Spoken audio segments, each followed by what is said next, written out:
I want to talk through two main categories in my slides this morning, which is first, what's happening with technology and why, and the broader implications of that. And then I'm going to take a little twist to talk about the systemic change that I see happening, which I think you might find a little unexpected. You've heard my background. I'm Canadian. I'm from India originally. Turns out Jen and I are from the same hometown in Canada. So we'll have an interesting conversation afterwards. Really, my journey started, I was the head of innovation at Yahoo, running their incubator, learned a fundamental lesson that when you try anything disruptive in legacy environment, the immune system attacks you, right? Because all of our organizations and all of our institutions are built to resist change and withstand risk. And dealing with that is almost all of the work I've been doing over the last decade. If you're familiar with Singularity University, I'm the founding CEO there and built it out for a few years. And then I wrote this book called Exponential Organizations, which I won't cover here, but we talk about how do you scale an organization as fast as you can scale technology. And as you're building projects, thinking about that, a very important part of this is this model is what we call your massive transformative purpose. What fundamental problem are you trying to solve? And many of you have a natural, what we call an MTP, because of the purpose-driven mission of many of your organizations. I joined recently the board of the XPRIZE Foundation, which has some interesting characters on it. Every board meeting starts with, what did Elon just do? And then we move on to the rest of the business of the day. If you're familiar with XPRIZE, we crowdsource breakthrough innovation in areas where governments aren't doing enough and private sector is not doing enough. There are two prizes we have right now that we're very, very excited about. The first is a carbon extraction prize. Can you extract carbon at scale out of the atmosphere? It's a $100 million prize funded by Elon to see, can we do this? Because there's no other way of dealing with this. It's clear that nation states can't solve climate change.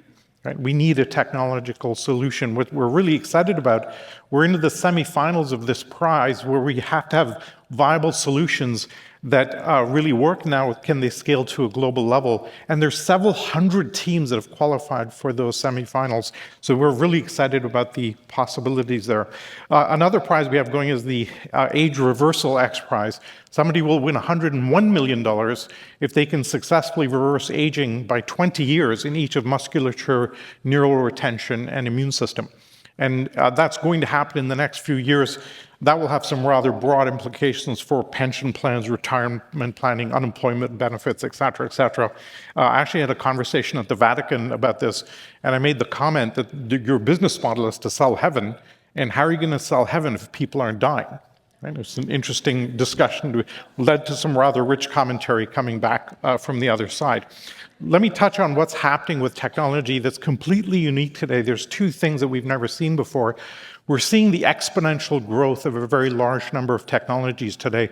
We're seeing Moore's Law apply across now a dozen technologies. And never before have we seen this many technologies all accelerate at the same time. Throughout history, maybe one technology is accelerating or another. Now we have a whole dozen of them moving at a very, very rapid pace, and that's affording some really fascinating consequences as a result. Just as one example, vertical farming is now crossing over into economic viability. We've been doing horizontal farming from the beginning of time, the second oldest industry, but now we can drip feed water to the plants, et cetera, and we know what nutrients, because of the sensors, we can tell exactly what nutrients the plants need. 70% of our fresh water goes to agriculture today, and most of it runs off. When we do vertical farming, we save 99% of fresh water.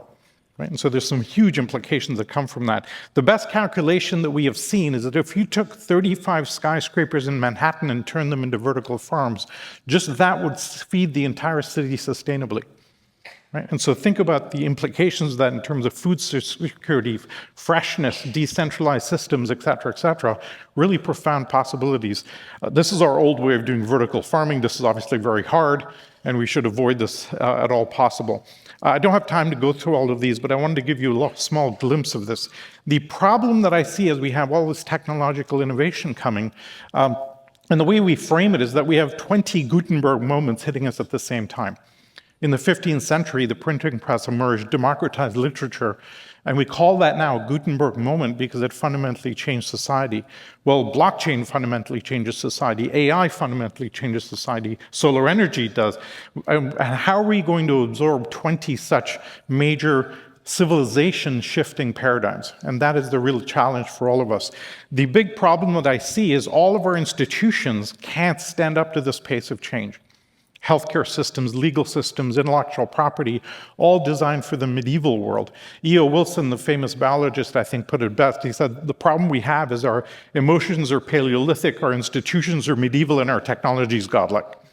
And pretty much all the problems in the world come from a gap in those three layers, right? And how pretty much as leaders, we'll spend the next 20 years trying to deal with this. Douglas Adams, who wrote Hitchhiker's Guide to the Galaxy, I put this in a very humorous way. He said, anything that's anything in the world when you're born, that's normal. Anything invented when you're young, that's a career. And anything invented after you're 35 years old is just bad. It's just bad for the world, right? Talk to any banker about Bitcoin and you'll see them get hives and try and cope with this new paradigm. And how will we deal with this? The second exciting thing about technology that we're amazingly excited about is the sheer drop in cost. And what I mean by that is throughout human history, it's always been true that advanced technologies cost a lot. And only a government lab or a big corporate lab could do R&D, launch new products and services. Today, for the first time in human history, advanced technologies are very cheap.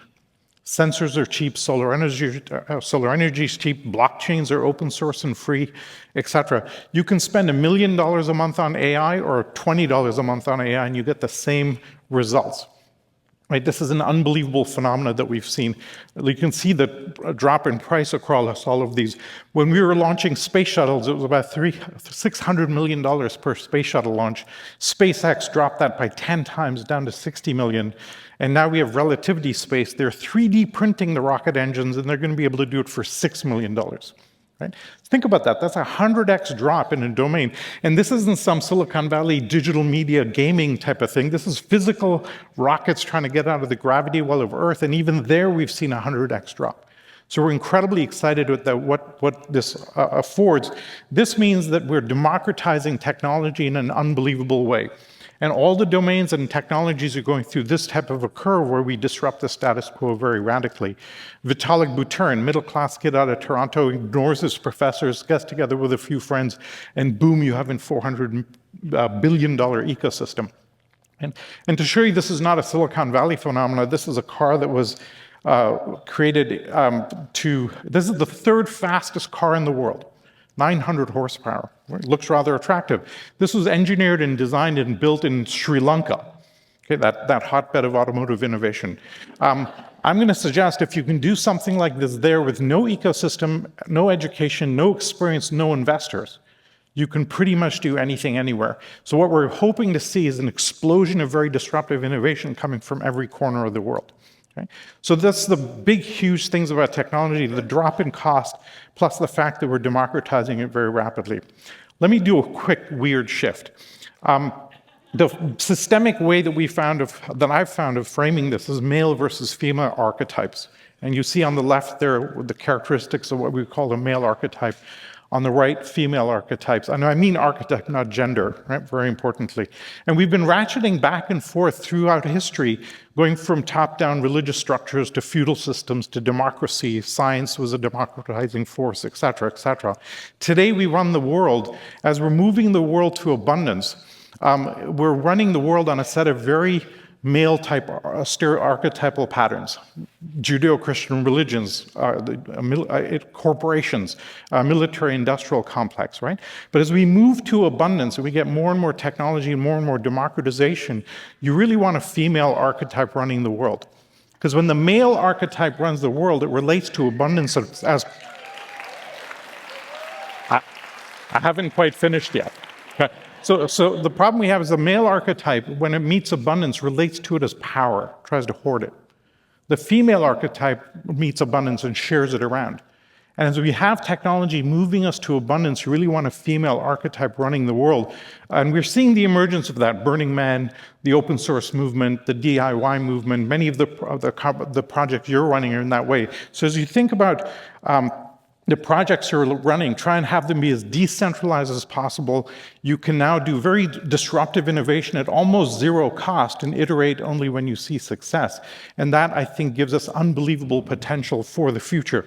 I'll end with this example. This is an 8-inch diameter pad created by this company, Wellways. And those dots that you see are very sensitive nanotemperature sensors. If you're a woman, you put this left and right side of your chest for 10 minutes at home. It does a very sensitive temperature measurement across that part of the body. This turns out to be 80% better at detecting breast cancer than a mammogram. Costs like $20, and it's FDA approved. We can now eradicate breast cancer by just giving this out all over the world. That's why we get excited about technology. And I hope as you think about the potential for taking technologies, using them disruptively in a democratized, a decentralized way, the world becomes very quickly very, very amazing. Thank you very much. Well, thank you.